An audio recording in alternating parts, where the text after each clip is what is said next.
Oh, pada hari betul ni, first kali aku nak perkenalkan tu, hari betul ni sebenarnya adalah hari all local kita, hari tempatan lah. Yang mana asal so dia memang daripada bentuk faham sendiri. Okey, sebelum kita agak berminat dengan produk ni sebab kelebihan hari betul sendiri, dia punya aktif tu lebih daripada hari biasa. Kita perkenalkan produk kita hari pada hari betul di mana untuk diminum kesihatan hari kita. Kamu minum, bagi yang dewasa, yang kita juga yang terbaru dari kita kena ada air halim. Yang untuk sebelum menggunakan namanya anak-anak minum untuk buat hari namanya secara santai sahaja. Okay. So alhamdulillah kita dah bagi. So harapan saya lah untuk event ni ramai yang datang untuk cuba minum rasa sendiri air halim kita kan dapat rasa.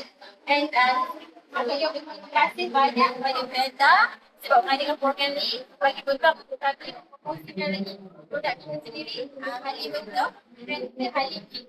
So